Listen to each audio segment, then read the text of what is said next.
Yes, you see, in Fire Emblem 7, the Knight's Crest is an item that can promote any Knight or Cavalier level 10 or higher. The general consensus is the best unit to do this with is Sane, or Kent if your Sane has leveled poorly, but personally I believe that Lowen is an underrated— What happened to the Knight's Crest? I don't know. It's no secret that I love using Armor Knights. I love playing beefy fighters in games, and Fire Emblem's tanky boys are no exception.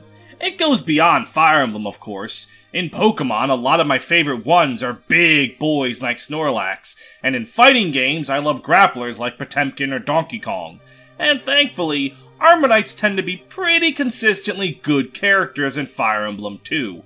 I've already covered a good handful of armors, and characters like Dedue or Dussel are definitely possible in the future. And that brings us to Oswin, Hector's right-hand man, and honestly, someone who's important enough that he should have been on the cover of the game. Hell, if Nelson Ninian could, so could he. Oswin joins at the beginning of Ellawood's tale, and boasts absurd defenses and health. The damage he takes from enemies amounts to roughly dick all. His growth rates are also very good.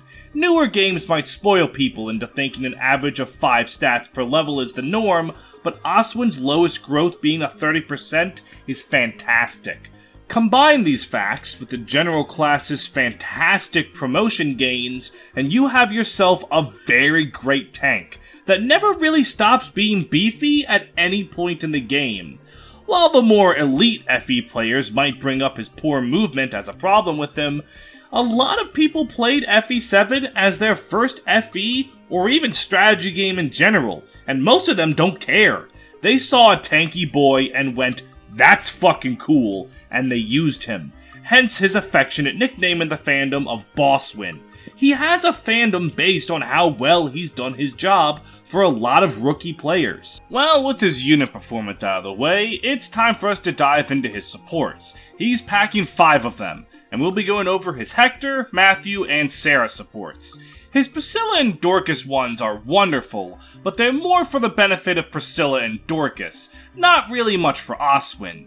All they have for him is the fact that he's a commoner by birth, and he used to be a knight in service to Priscilla and Raven's parents when they were nobles. So it's kinda cool to know that Oswin is Uther's right-hand man, not out of bloodline, but because Uther saw the beefcake that was Oswin and went, "Yeah, I need me one of those." His Hector support is very enjoyable, because unlike, say, Jagan and Marth or Seth and Erica, Oswin and Hector have a unique relationship, because Hector doesn't want him to be there. See, Oswin is this thing called a responsible adult, and to the brash Hector, having a babysitter around his neck all the time really gets under his skin. Their first few supports have some enjoyable interactions of Oswin almost enjoying tormenting Hector, kind of like a big brother who's enjoying his younger brother digging his own holes and struggling to get out of them. Perhaps we could work out an arrangement. If you promise never to go to the ring again. Fine, I'm out, done, on my honor as a man. Of course. You ill-hearted old man. Not that I'm correcting you, but I am only in my 30s. I would think ill-hearted gentleman more appropriate. Now, I must be off. Huh? 30s? You must be kidding. Their final support has Hector being genuine for once, feeling as though he's dragging Oswin down, and he wants to offer help to Oswin in any way possible. Oswin does remark that, while Hector can be, well, himself, he also possesses a strong will that makes following him something Oswin doesn't despise. He assures Hector that though he may be Uther's man, being Hector's man isn't that bad either, and the two's bond shows genuine growth from the point that it started. I like this support chain because unlike most Knight Lord relationships, Oswin and Hector grow into their trust in one another. It doesn't just start with them being tight-knit. It feels natural. Oswin's initial doubts are understandable, and his come around to Hector makes sense as well. Seeing that change for him is enjoyable, and helps them stand out among the sea of Knight and Lord duos this franchise has. His support with Matthew is another enjoyable one. If Oswin is the stern older brother, Matthew is more like a fun uncle. Oswin frets over Hector's brash nature, while Matthew is more happily amused by his antics, and that difference, combined with Matthew's natural charm, makes for some enjoyable conversations. The main thing the support chain does is show Oswin's genuine care for Hector, because as the supports go on, Oswin and Matthew begin to discuss how Hector will one day rule Ostia. Oswin, despite how oft he is to criticize Hector's brashness, speaks highly of him here, saying that Hector's ability to go his own way and forge his own path no matter what is a genuine quality. Oswin says he wouldn't trust Hector to act on his own, but that doesn't mean his good quality should be ignored, and Matthew watches this with a level of understanding and a level of amusement. Oswin is basically that dad who says he doesn't want a dog, but a week later they're both passed out on the love seat together. His relationship with Hector is very endearing. Well, I think that's enough about Oswin being a hard ass to Hector.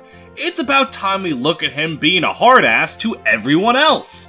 His Serra support has him trying to rein in the wild child, and surprisingly, his harsh words manage to get her in line. But it might have worked too well, as she mistakes his criticism for him genuinely hating her. Oswin then has to do a 180 and assure the depressed Serra that he doesn't hate her, going on to assure her that friend and foe alike are all smitten by her charms, and that he didn't intend to be mean. Unfortunately, because Serra is Serra, she does a complete 180, and is now convinced that, because he was buttering her up so much, the only logical outcome is that he must be madly in love with her. And that interaction goes about as comically as you would expect it to. I did not intend to be mean. So you do like me? Ah, what should I do? I have taken the vows of chastity. You see, this is what I was talking about. You look old, but you're still in your 30s, right? 14 years apart, huh? Hey, that's not so bad. What? Woman, what in the name of all that... Oh, Lord Oswin, I am so happy to know how you feel. And I will certainly give it great consideration. Just wait for my answer. I'm not going to hee-hee. How I feel?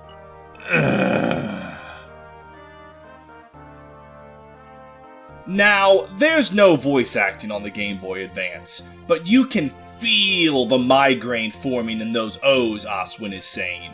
The support is obviously not very deep. It's just a funny payoff to the first two supports of Oswin being a strict man to Serra's strong will. Serra also gives Oswin his lone paired ending, where it's stated that she clung to him like a stray cat, until he eventually gave in and the two had a happy relationship. While I do like their support, I can't say I'm a biggest fan of them becoming a thing. Oswin has the same problem with Serra that her other three romantic interests do. I don't think there's any chemistry. With Urk, Oswin, and Matthew, all three of them are annoyed the entire time they're talking to her, until suddenly they're not. Like, I really don't get what makes them go for her, but that's more my personal issues, and also with her, not really Oswin. For Oswin, it's a funny support that gives some diversity to his mostly serious lineup of conversations, so it does a good job for what it's trying to do.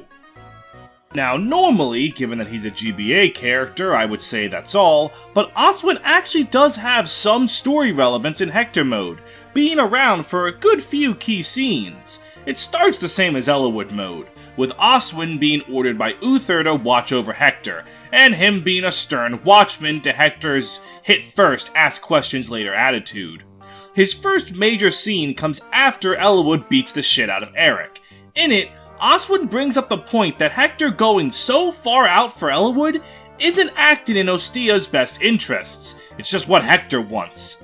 Oswin says he's heard rumors that Eliwood's father might have been part of some kind of attempted coup, and this causes Hector to snap, demanding Oswin rescind his remarks about Lord Elbert. Seeing Hector's earnest resolve and compassion, Oswin decides to make a new vow to Hector, in a scene that's really nice for both their characters, and I don't really see anyone ever talking about it. Heed my words, Oswin. You are my brother's vassal. Your duties to guard me come second to this. Return to Ostia, Oswin. You've done your duty. Thank you. My remarks about Marcus Foray were improper. I apologize completely. Oswin? Stop. That's enough. You need not bend your knee to me. My lord, I would swear my service to you. Service? To me? Please, accept my lance as your own. Then, return it with your blessings. Oswin, you... I am a knight in service to Castle Ostia. Until now, I have only offered my lance to Lord Uther. Yet, I now wish to offer you that same service. Please, grant me that honor. Oswin. This falls under a set of scenes where the main knight stands up to the Lord and makes them think about what they're doing. One of my favorite tropes in this series. It's like when Jagan encouraged Marth to leave his men behind in FE3, or when Seth called out Ephraim's rashness in FE8. Oswin is raising a valid concern over what Hector's doing. Seeing Oswin butt heads with Hector reminds us that his concern is for Ostia and its people.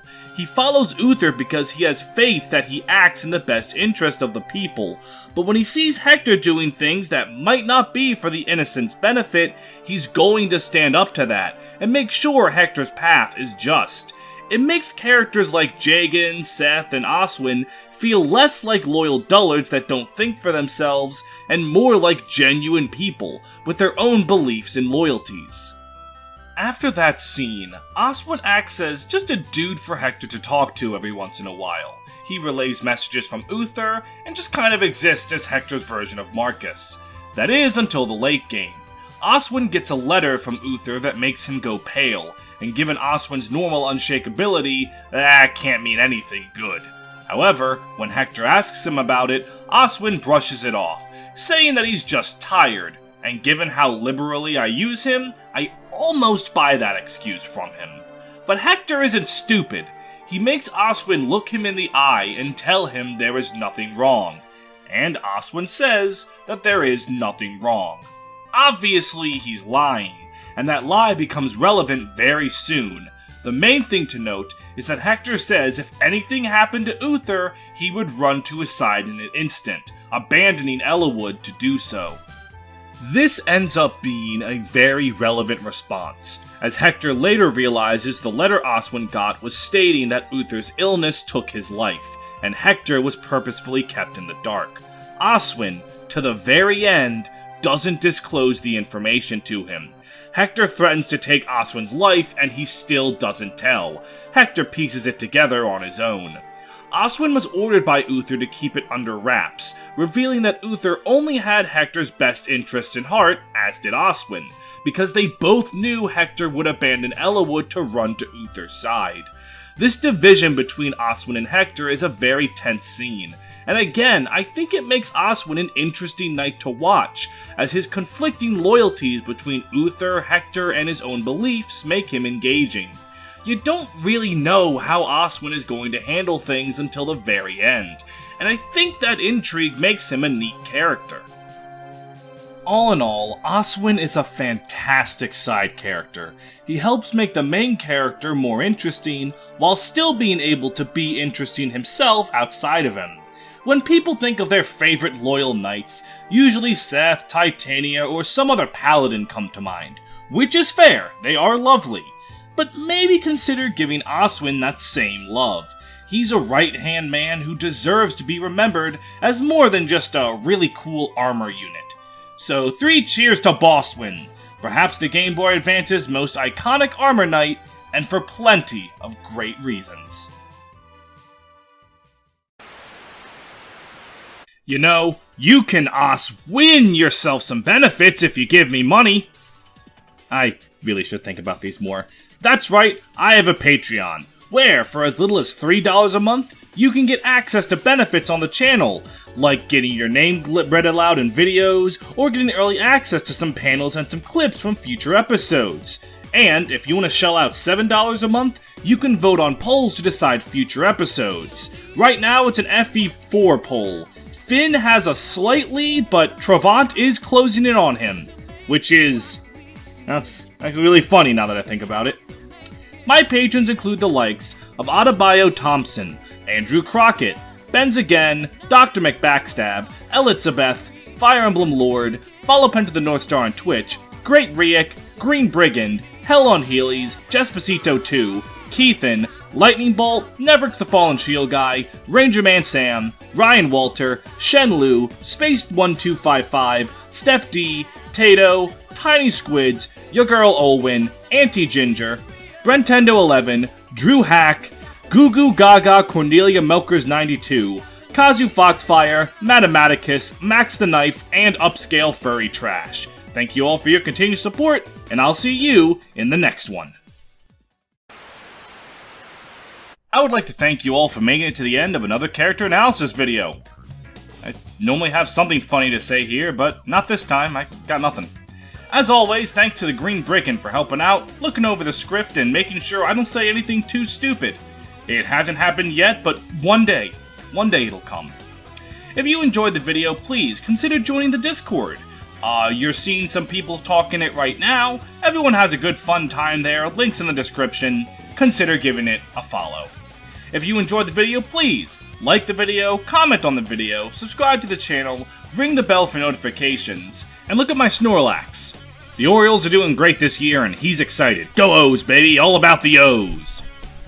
Until next time. Change the world. My pride.